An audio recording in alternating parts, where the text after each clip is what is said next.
Dica da semana. Por que a gente quer dar essas dicas? Porque é o próprio Senhor que nos chama e nos dá esses insights, essas inspirações para que a gente reflita, porque na dica da semana é como se a gente parasse para refletir alguns pontos que acontecem no nosso dia a dia e que às vezes passa batido e a gente não está muito preocupado nem dá valor. Um ponto que o Senhor me chama é a questão do fardo. Quantas vezes a gente está cansado de levar aquele fardo cotidiano, daquele ambiente onde nós vivemos ou trabalhamos, ou seja, a cotidianidade que nos acompanha. Começa a pesar, a cansar, a perder o brilho, a perder aquela alegria e começa a ficar sem sentido muitas vezes. Aí o que o Senhor diz?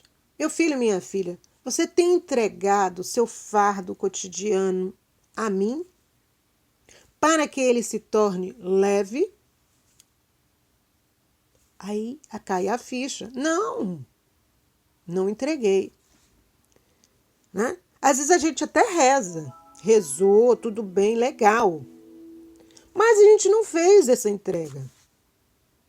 O Senhor é muito gentil. Olha aí a necessidade da gentileza. O Senhor é gentil. O Senhor é muito educado. O Senhor bate na porta e espera a gente abrir. Então, o meu fardo, ele não vai pegar. Se eu não entrego, ele não pega.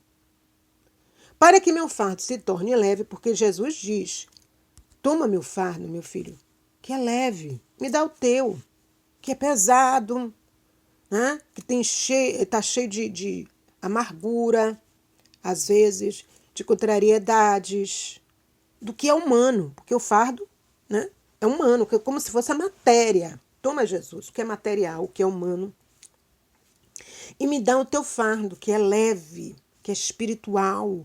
O Senhor sabe qual é o fardo, porque o Senhor passou aqui na terra, o Senhor veio viver, o Senhor trabalhou como carpinteiro, com certeza o Senhor ajudava em casa, os seus pais, os vizinhos. Ou seja, o Senhor teve uma cotidianidade como nós. Então sabe bem como é o fardo humano. O fardo emocional, o fardo material, o fardo do dia a dia. E aí o Senhor nos dá esta opção. Minha filha, me dê o seu fardo. Vamos trocar? Me dê o seu fardo e toma o meu que é leve. Então, no mundo material, o fardo continuará, às vezes, ali. Você fazendo as mesmas coisas, as mesmas tarefas, mas a mentalidade muda. Né? É como se nós estivéssemos trabalhando com um fardo sem gravidade. Porque a gravidade é aquilo que empurra os corpos para baixo, né? Então a gente aqui na Terra a gente não sai voando. Por quê? Porque tem gravidade. Nossos corpos ficam presos da Terra. Já no espaço, vamos dizer assim, na Lua, em outro planeta, nós vimos que os astronautas, eles parecem voando, né? Voam. Se não estiverem ligados à nave, eles saem voando. Né? Não tiverem um aparelho que os faça se manter na Terra, eles saem. Porque não tem gravidade. Então é isso que acontece. O Senhor disse, é isso que acontece. Filho, filha, quando você entrega seu fardo, que é pesado, eu tiro o peso dele, eu deixo ele sem matéria, como se estivesse sem matéria. E ele passa a ser leve. Leve na mente, leve nos olhos, leve nos ouvidos, leve dentro de você. Aquele fardo já não te dá mais angústia, não te desequilibra tanto. Vai depender da tua fé também, né? Então, quanto mais minha fé for grande, mais aquele fardo se torna o quê? Leve, leve, leve, leve.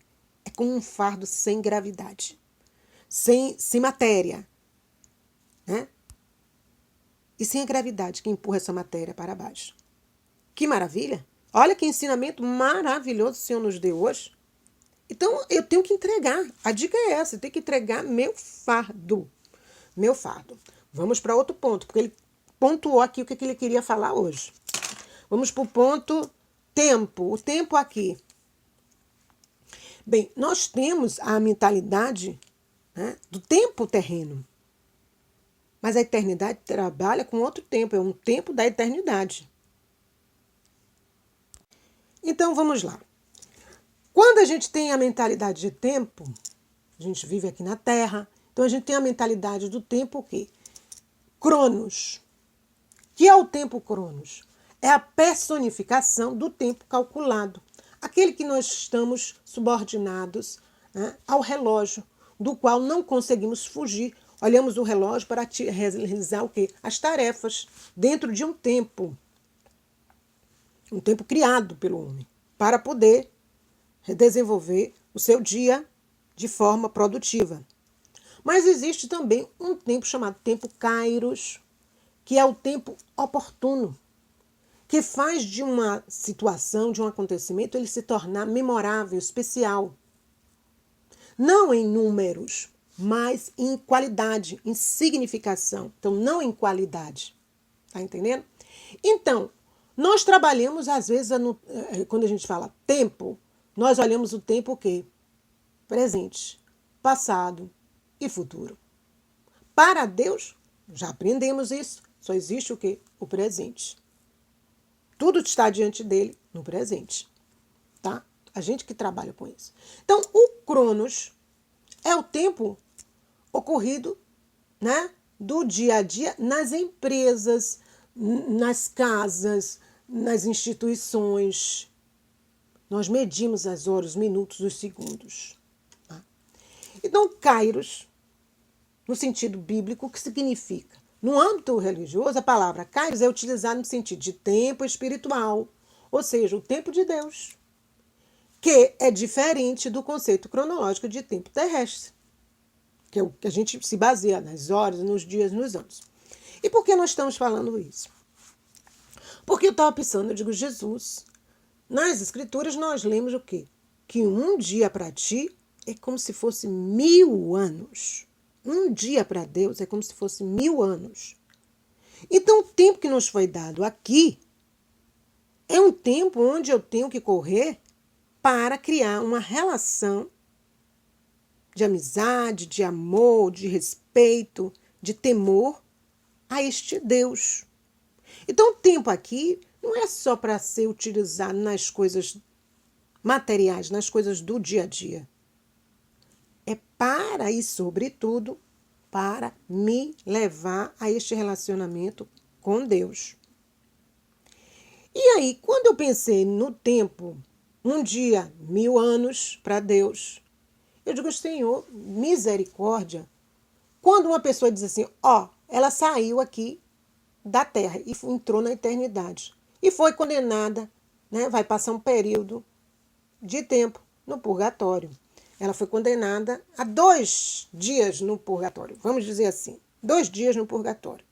Se a gente sabe que o tempo de Deus é diferente e que na Bíblia tem essa analogia, essa comparação entre um dia e 1000 anos, então vamos dizer que ocorra assim. E aí essa pessoa vai passar no purgatório o quê? 2000 anos, porque ela foi condenada a 2 dias. Um dia é igual a 1000 anos. Misericórdia. O que é que nós estamos fazendo com o nosso tempo aqui? Tem gente, que já está mais perto da eternidade do que outros. Bem que isso aí é relativo, né? A gente pensa às vezes assim, não, eu estou jovem, vai demorar para entrar na eternidade. Eu já estou mais, né, maduro, já está mais perto. Não. Esse conceito aí a gente erra. Mas vamos dizer que é assim. Quanto mais estou maduro, mais eu estou perto da eternidade. Né? Então, pensando assim, o que eu estou fazendo com o meu tempo? Eu estou perdendo tempo ou estou ganhando tempo? Eu estou me dedicando às coisas do alto, eu estou me enchendo das coisas santas para que eu entre na eternidade, vamos dizer assim, com o passaporte correto, com tudo certinho, ou eu estou perdendo esse tempo, estou gastando com as coisas daqui, que eu não vou poder levar nada, absolutamente nada de material. Só o que eu realizei no campo espiritual, no que foi bom. E aí, como é que fica? né? O material eu posso o quê?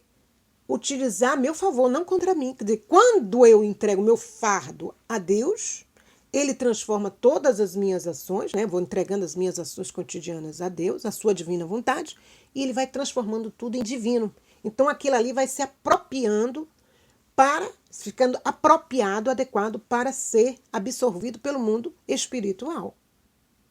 Mas se eu só vivo aqui no mundo material, nem ligo que existe esse tempo, Kairos, Cronos, sei lá o quê, eu vou aproveitar a vida aqui. Será que eu estou usando a sabedoria? Será que estou pensando na sabedoria humana ou na sabedoria divina? Né? Então a dica de hoje é o quê? O que eu estou fazendo com o meu tempo? Né? Eu estou mais perto da eternidade, eu estou mais longe da eternidade. Mesmo que aquele que nasceu agora, ele não pode dizer quanto tempo ele vai passar aqui. Ele pode dizer disso? Não, não pode. Vai dizer assim, não, você está mais perto, você vai de primeiro. O outro que está mais longe, é mais jovem, vai demorar. Quem garante? Deus é o Senhor do tempo. É Ele que determina. Embora muitos queiram determinar no lugar do Senhor quem vai primeiro, quem não vai, às vezes, né? Mas isso não tira, né, o mérito de pensarmos nisso. Você diz, mas hoje é muito relativo. Não, meu filho, continua. O Senhor do tempo é Deus. O Senhor da vida é Deus. O Senhor da morte é Deus. Quem pode pagar o preço pela sua vida? Diga assim, não quero ir para a eternidade nunca, nunca mais, nunca. Aliás, vou pagar. Quem pode? Ninguém. Ninguém. Rico, pobre, inteligente, não inteligente, bom, mal, belo, não belo. Ninguém. Então o Senhor nos dá essa dica. O que é que você está fazendo com o seu tempo? No dia de hoje. Você está investindo na sua vida espiritual mais do que na vida material? Ou então você está sendo sábio e utilizando todas essas suas ações, colocando no banco do céu, o banco da minha divina vontade, e transformando todos esses seus investimentos, suas ações, em investimentos o quê? Celestiais. Esse ponto. Vamos para o outro. Outra coisa, a ciência, o senhor quer falar um pouco, né? Tem um programa aqui que eu acho assim, interessante. Ele é baseado, interessante por quê? Não pela importância dele, mas porque ele me levou a refletir. Eu gosto de estar diante da TV ou de qualquer outro tipo de aparelho, né, tentando utilizar meu senso crítico, vendo quais são os pontos bons, quais são os pontos negativos, para que eu estou aqui, né? Isso vai me servir para quê? Vai me encher de quê? Vale a pena eu colocar meu tempo aqui? Vale a pena? Deus aqui está? O que Deus quer me ensinar com isso? Se eu ouvir essa música, se eu ler esse livro, se eu assistir este programa, se eu assistir este show, sei lá, o que for. Deus está aqui. Quando eu sair disso aqui, eu vou estar mais preenchida, mais realizada, melhorada, transformada? Ou vai ser o contrário? A alegria do Senhor vai me acompanhar? Ou a tristeza? Ou a amargura? Ou a indiferença? Enfim, o que é que vai lhe acompanhar? Porque tudo entra na alma, né? Vai entrando.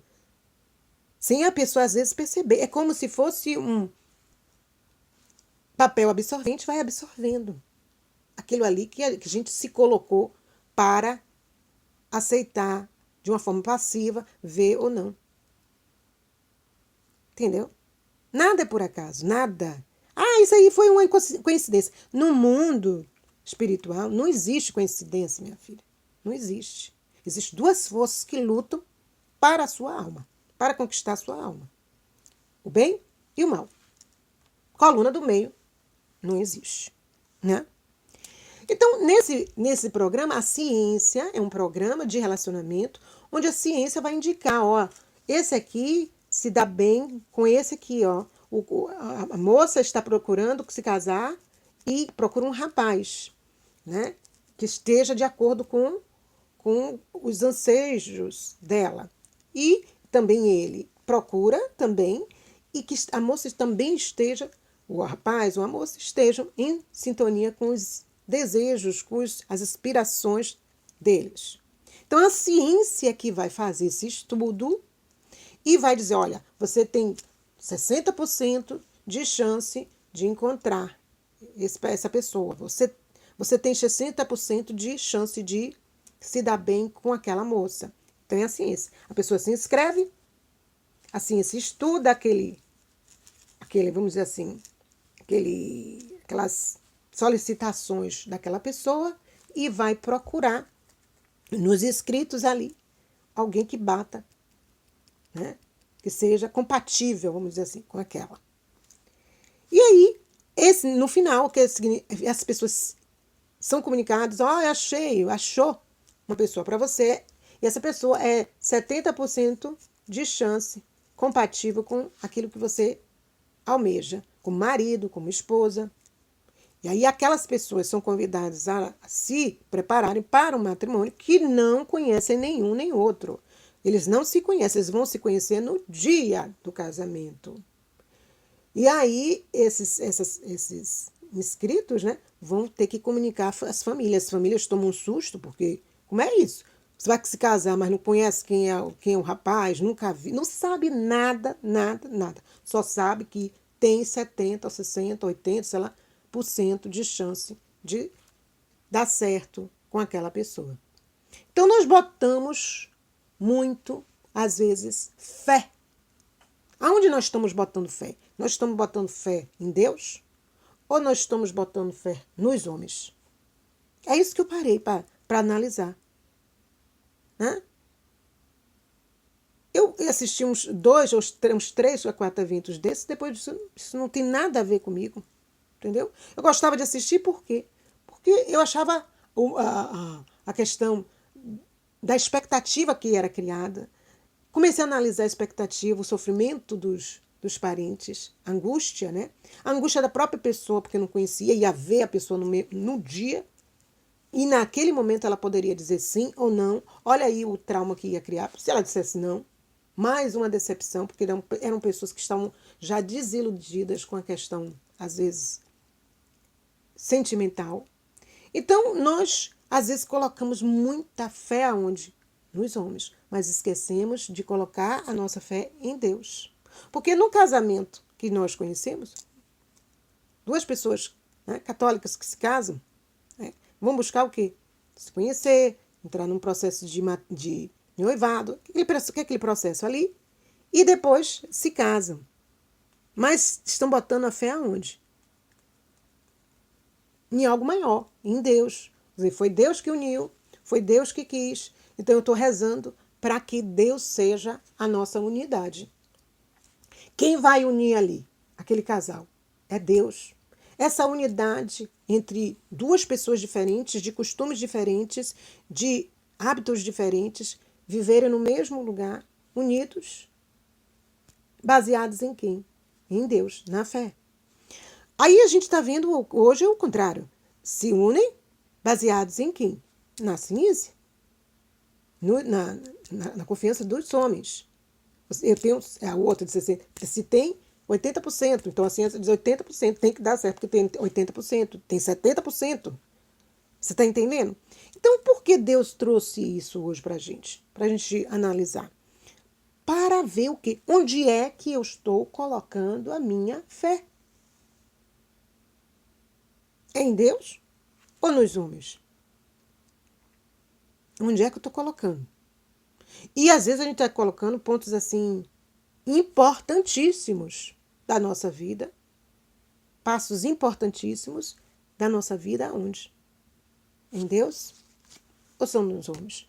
Lógico que às vezes Deus vai dizer o que? Vai pedir algo muito maior do que os nossos passos podem dar. Mas a pessoa vai se basear o quê? no seu passo, e nela, nas suas forças, ou vai colocar a fé em Deus que é poderoso, é maior do que ela, do que ele, e que pode vir, ele que pode dar a base para sustentar, seja qualquer passo que aquela pessoa dê. Então, vamos parar, vamos analisar as dicas que Deus deu hoje. Foram 3 dicas importantes na nossa vida, né? 3 dicas importantes. Aí eu me lembrei agora, para finalizar, um testemunho de uma freira, né, muito conhecida na televisão brasileira. Ela é a irmã Zélia, e ela dizendo que rezou por acho que uma filhada dela espiritual, e que queria casar, queria constituir família e tudo. E ela disse que rezou por essa moça, e essa moça, acho que num espaço curto, não sei se foi realmente em 1 ano, ela conheceu o rapaz, eles começaram a namorar, e em 1 ano, no espaço de 1 ano, eles casaram. Ou seja, para Deus, nada é impossível. Às vezes a gente está botando fé em coisas que são perecíveis, que não vão nos dar uma sustentação espiritual, porque a gente fica muito no material, mas o material ele é perecível, ele acaba, né? Ele é frágil, enquanto que no espiritual, não. A casa, né, construída na rocha, o vento vem, bate, as tempestades, e ela está na rocha. Mas se constrói a casa na areia, o vento vem, as tempestades, e vai empurrando, até que aquela casa caia. Ela não vai ter como se sustentar. Olha a diferença. Tá vendo aí? Então, para Deus, não é questão de tempo. Às vezes, Deus vai pedir um tempo maior para a gente conseguir algo que a gente está aspirando. Às vezes, você pediu hoje, amanhã a coisa já se realiza. Oh, já se realizou? Você está entendendo? Então, depende muito da nossa fé, mas também depende muito da vontade de Deus, daquilo que Deus quer para a gente, do plano que Ele estabeleceu para a gente. Nós temos que ter o quê? A fé. A fé, a capacidade de esperar em Deus. Esperar em Deus. Quer dizer, no momento de Deus, no Cronos ou no Kairos que nós queremos esperar. Se nós estamos em Deus, nós vamos esperar no Kairos, que é um tempo de qualidade, significativo. Então, Deus às vezes precisa de fazer um processo mais longo com determinadas almas para que ela dê significado àquela trajetória, para que no final, quando ela ganhar aquilo que ela pediu, se for para a sua salvação, ela possa o quê? Valorizar aquilo que ela ganhou. Se eu peço hoje, amanhã Deus já me dá, será que eu vou ter tempo de significar, ressignificar isso aí que Ele me deu? De valorizar aquilo que Ele me deu? Entendeu? Então, às vezes, Deus deixa demorar para que aquela alma cresça, amadureça, e quando ela ganhar aquilo que foi pedido, ela estará pronta para receber, e pronta para o quê? Para levar avante aquilo que recebeu. Se hoje ela pede e amanhã ela recebe, talvez esse tempo não tenha sido suficiente. E quando ela receber, ela diz, já recebi, vou ficar alegre, ficar feliz, mas não valoriza. Pode vir a perder. Pode vir jogar fora a graça recebida. Por quê? Porque não teve o tempo de amadurecimento suficiente para entender o valor daquilo que recebeu. Então vamos ficando por aqui, agradecendo a divina vontade, agradecendo a Deus por todos esses ensinamentos, essas dicas de hoje, que foram valiosíssimas. E vamos dizer, a paz de Jesus dentro de nós e o amor infinito de Maria. Fiat!